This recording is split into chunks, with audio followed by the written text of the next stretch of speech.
Bien, camarada, le quiero hacer una pregunta. Capaz pienso en cuando volvés a Argentina, ¿no? Y esa constante persecución que había hacia el comunismo. Ahí está Onganía todavía, o sea, como si la dictadura estaba instalada cuando yo estaba allá y seguía Onganía como dictador. Y dentro de esa dictadura de Onganía, ¿cómo era la militancia cuando vos volvés, ¿no? ¿Cómo se organizaban? Claro, ahí ya las condiciones eran, en el marco de una represión, en algún momento que era represión dictatorial, pero no del volumen que impuso la dictadura genocida en el 76. Todo ese sistema de casi 400 campos de concentración en todo el país, sistematización de la desaparición, en algunos casos o en forma mayoritaria, o miles y miles que pasaron años en las cárceles, otros que estuvieron... Bueno, esa fue la... Era una dictadura, digamos, que intervenía en toda la actividad sindical, educativa, sino en todos los planos, prohibida toda la actividad política, pero que después se buscaron formas aún en los partidos burgueses, como la Unión Cívica Radical Intransigente, que era el partido de Frondizi. Frondizi no había muerto, se separó de la... Era una actividad que no permitía la apertura de locales, la actividad de los centros de estudiantes estaba prohibida.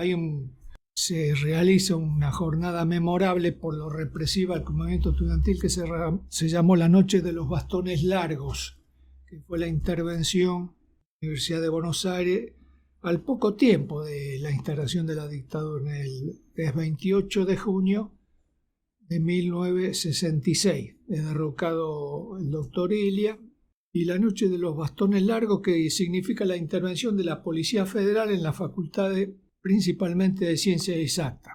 Yo ya no vuelvo a la universidad, para dar un área muy importante por el peso que siguió teniendo el movimiento estudiantil. Ya nosotros, desde el punto de vista de los centros, teníamos menos fuerza. Ese es un comentario al margen, pero 67 seguíamos, perdón. Hasta el 68, 69 teníamos un peso muy importante. A veces se me mezclan acá los periodos. Teníamos una actividad clandestina, es decir, podía haber asambleas, reuniones en relación a los centros de estudiantes más organizados, en algunos casos con ayuda de sectores eclesiásticos, Iglesia Católica o evangelista. Yo me acuerdo en Capital, por lo menos. En el interior algún convento. Eso ha habido siempre un sector, habrá que ver, principalmente eso también tiene que ver de la Revolución Cubana por acá, porque de la etapa anterior, década del 40, del 30, en relación a la iglesia y haber usado instalaciones, de eso no tengo referencia. No sé si ha habido, aunque hubo movimientos estudiantiles muy profundos, pero no se llegó a eso. Pero acá yo me acuerdo de haber estado en una o dos ocasiones, tres.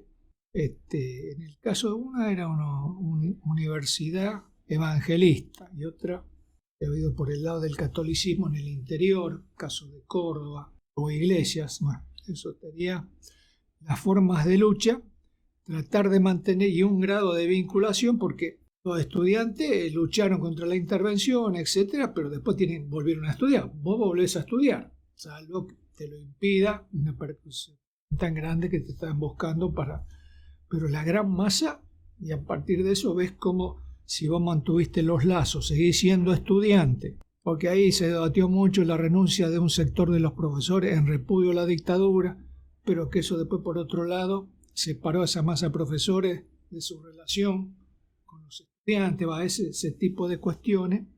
Pero cuadros nuestros militantes, se mantenían en las universidades, los colegios secundarios, salvo que les resultara imposible desde el punto de vista legal, sufrir. Siguieron permaneciendo hasta conseguir mejores condiciones de militancia, hacer retroceder.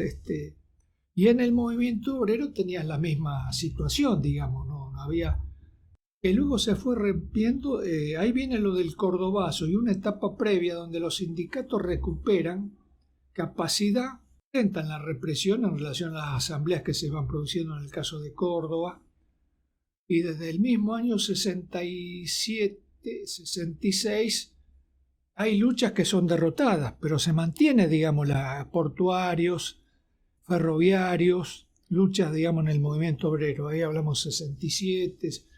La caída de Onganía se produce en el 70. No deja de haber procesos de lucha y la expresión más avanzada de eso son los cordobazos. Piazo, cordobazo, nuevo rosariazo, en ese escalón. Lo principal de eso es y eso va dejando, aunque no tenga leyes que lo fundamenten, vos en los hechos vas conquistando las formas tradicionales o más avanzadas. Eso tiene que ver con los cuerpos delegados en grandes fábricas como Renault, en Córdoba, el movimiento estudiantil, ahí donde se producen Corrientes, Rosario, se van estabilizando en cierto grado y medida nuevas direcciones y cuerpos de delegados, ahí donde se logra adquirir esa forma, los procesos más avanzados. Pero, digamos, se sigue militando en la clandestinidad, que ya con una historia de presión dictatorial desde el siglo XX apenas comenzado. Recién con el gobierno de Irigoyen asume un gobierno verdaderamente democrático, digamos, ¿no? Porque vota la mayoría del pueblo por la ley Sáenz Peña de creación del voto popular, no votaban las mujeres todavía. El proceso anterior hasta 1916 era un proceso fraudulento, el fraude oligárquico, como se decía, donde, bueno, había, digamos, una lucha permanente por acceso a los derechos más elementales en lo sindical, en lo educativo. Se produce la reforma universitaria en el 18, por ejemplo, ¿no? Hay una historia larga en el siglo XX del movimiento obrero, del movimiento estudiantil, del movimiento campesino con la creación de la Federación Agraria la lucha agraria de 1912. Ahí se crea en Santa Fe la Federación Agraria, con un sector del campesinado medio, en parte del rico. Es decir, una larga luz, pero por eso que tiene antecedentes y está esa capacidad de organizarse para ver. Después, con la dictadura, la represión llega a un grado muy superior, que ocasionó mucho más dificultades Pero en relación a la de Onganía, a veces se llegó a decir, si eso se exageraba, decir, no, Onganía no fue una dictadura, se decía dicta blanda, dicta dura, dicta blanda. No es dicta, había represión, si eso no, calibrando bien las diferencias que hay con esta dictadura del 76, la de la Viola.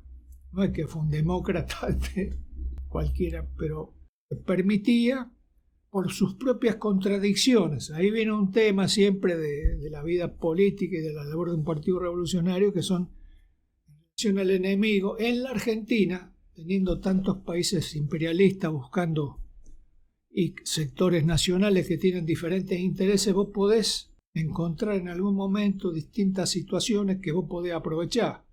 No para ir a la cola, si se entiende, apoyando después siempre, que ese es otro de los temas en debate desde el 62 en adelante, que lo de Codovila aparentaba ser, cuando hablaba el tema de la violencia en un momento determinado, años 62-63, que habla de una forma y utiliza ciertos términos que parece que se va radicalizando, y en realidad es un juego de palabras lo que hace, que esconde de fondo que el PC termina siendo un instrumento de fuerzas que el imperialismo ruso, en este caso, había ido acumulando dentro del aparato estatal, tal o cual general, con tal o cual coronel, marino, a nivel de Fuerza Armada. Lo mismo en el sector empresario. Vos tenés un banquero rojo, que es Carlos Heller, era un militante estudiantil, en 1900, lo traté 2 minutos nomás, en 1903 quizá, sido antes del 61, con este amigo que ya era comunista y nos cruzamos en un baile de carnaval. El PC tenía un movimiento de cooperativas. La cooperativa como tal puede ser un instrumento revolucionario, como instrumento de la sociedad, capas medias, sectores pequeñas y medianas empresas. Pero esas pequeñas cooperativas llegaron a ser, que es lo que dirige Heller como banquero, el quinto banco privado de la República Argentina, ¿se entiende? El Che Guevara, conociendo esa realidad, no habiendo militado él nunca en el partido, no era, siendo esto de la Argentina, él lo planteó en alguna conversación con mismo a Otto, no sé si en La Habana.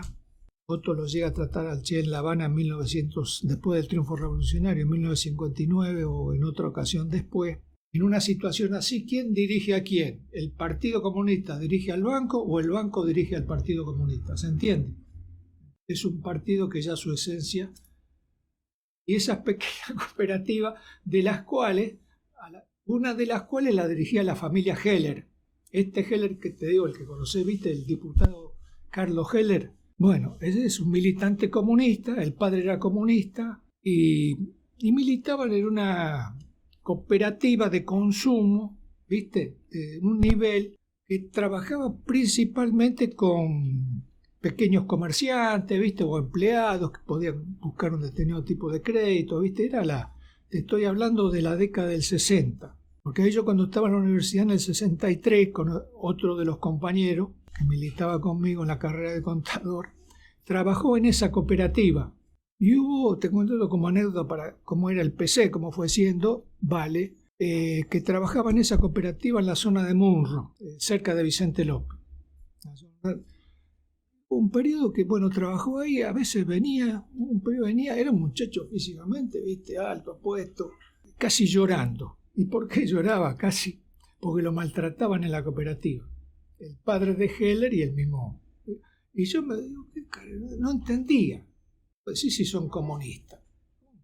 Claro, años después, vamos a la conclusión, viste, de lo que fue el partido, cómo degeneró, bueno, esos tipos iban construyendo, no tenía andamiento sólido, va. Eso, digamos, al día de la fecha vos seguís teniendo al PC, ha subsistido, etcétera, y tenés, digamos, cómo trabaja dentro del kirchnerismo, si querés, para tomar pique, fulano, que son tapados del PC, lo que se conoce, ¿viste? Es un sector, aunque el PC como tal, columnas de decenas y decenas de miles, es un peso que viene de un periodo que acumuló, también tomó lo de la Revolución Cubana, pero eso no para un apoyo sólido en ese periodo, 62, 63, enfrentó al Che Guevara, tuvo una posición activa de solidaridad con el Che ya en Bolivia, bueno.